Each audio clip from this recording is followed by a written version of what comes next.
एक दिन बच्चों ने पिकनिक जाने की बात कही। यह सुनते ही मोहित की रूह कांप गई, क्योंकि उसे एक पुराना किस्सा याद आ गया। ये बात तब की है जब मोहित 10वीं क्लास में पढ़ रहा था। एक दिन टीचर ने पिकनिक का प्लान बनाया था। अपने सभी दोस्तों के साथ मोहित ने भी जाने के लिए हाँ कर दी। पिकनिक पर जाना था पावागढ़। पूरा स्कूल पिकनिक जा रहा था, इसलिए करीब 30 बस सभी बच्चों को ले जाने के लिए तैयार थी। मोहित अपने दोस्त के साथ बैठ गई। सभी हंसते मस्ती करते हुए बस से जा रहे थे। तभी कुछ दूर जंगल के पास पहुंचकर उसी बस से तेज आवाज आई। ये वक्त रात के करीब 1:30 बजे का था। ड्राइवर गाड़ी से बाहर निकला तो उसे पता चला कि टायर फट गया है। ड्राइवर ने सबसे कहा कि बस का टायर बदलने में करीब 2 घंटे लगेंगे। आप सब नीचे उतर जाइए, मैं इसे बदल देता हूँ। आप लोग पास के ढाबे में जा सकते हैं, वह गर्म गर्म चाय पी लीजिए और मैं इस टायर को फटाफट बदलने की कोशिश करता हूँ। ड्राइवर की बात सुनकर सभी बस से उतर गए और पैदल चलते हुए पास के ढाबे में पहुँचे। वहाँ एक बूढ़ा व्यक्ति चाय बना रहा था। इतनी रात को ढाबा खुला हुआ और इंसान को चाय बनाते देख उस सबको हैरानी हुई। उस बूढ़े इंसान ने कहा, आप सब चाय पी लीजिए, यहाँ अक्सर लोगों की गाड़ी खराब हो जाती है, इसलिए मैं भी अपना ढाबा हरदम खुला रखता हूँ। आप जैसे राहगीरों को कुछ मदद हो जाती है। उनकी बात सुनकर सबने चाय का ऑर्डर दे दिया।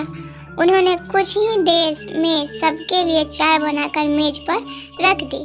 चाय पीते ही मोहित की आंखें एकदम ढाबे की छत की तरफ गई। वहां मोहित ने एक औरत को सफेद रंग की साड़ी में खुले बाल लहराते हुए देखा। कुछ देर बाद वो जोर जोर से हंसने लगी। भले ही इंसान की आवाज़ किसी को सुनाई नहीं दे रही थी, लेकिन मोहित ने उसे मुंह खोलकर हंसते हुए देखा था। ये सब देखकर मोहित ने डर से के मारे आंखें नीचे झुका ली।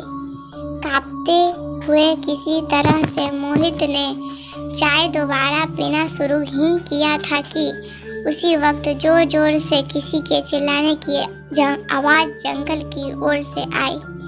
ढाबे में बैठे हुए सभी बच्चे और टीचर उस आवाज़ को सुनकर डर गए। सबको डरा हुआ देखकर उस बूढ़े इंसान ने कहा कि मैं देखकर आता हूँ क्या हुआ है, आप लोग यहीं बैठे रहो। इतना कहकर वो आवाज़ की तरफ बढ़ गया। तभी एक लड़की को खून की उल्टी लगातार होने लगी। उसको देखकर सबकी हालत और ख़राब हो गई। उसी समय एक टीचर ने कहा कि तुम सब आग जलाओ और उसके बगल में बैठ जाओ। सबने मिलकर आग जलाई और गोल घेरा करके बैठ गए। टीचर ने सख्त लहजे में सबसे कह दिया कि अकेले कोई कहीं नहीं जाएगा। वैसे भी सब इतना डरे हुए थे कि अकेले कहीं जाने की हिम्मत हो नहीं रही थी। आग के पास बैठे बैठे 3 बज गए। तब कहीं जाकर वो बूढ़ा इंसान जंगल से लौटकर आया। उसने सबकी तरफ देखा और कहा कि उस चीज को सब भूल जाना, नहीं तो जीना मुश्किल हो जाएगा। इतना कहकर वो ढाबे के अंदर चला गया। तभी ड्राइवर भी टायर बदलकर बस लेकर ढाबे के पास पहुंचा। सभी लोग भगवान का नाम लेते हुए उस बस में बैठ गए। टीचर ने बस में बैठते ही सबको कहा कि कोई एक दूसरे से बात नहीं करेगा, सीधे सब सो जाओ।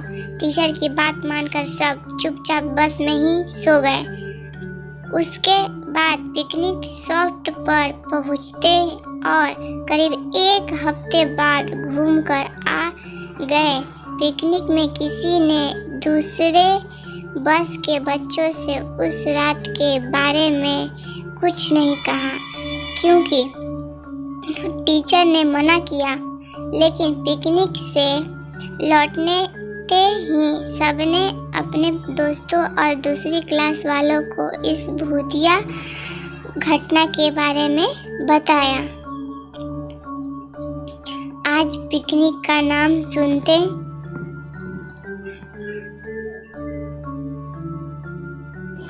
ही यही भूतिया ढाबे की कहानी मोहित के मन में आ गई और बच्चों को पिकनिक भेजने से उसे डर लगने लगा। कहानी से सीख, बीती घटनाओं को भूल जाना ही अच्छा है, नहीं तो जीवन भर वो घटना डराती रहती है। ऐसे ही मज़ेदार कहानियाँ सुनने के लिए like and subscribe my channel.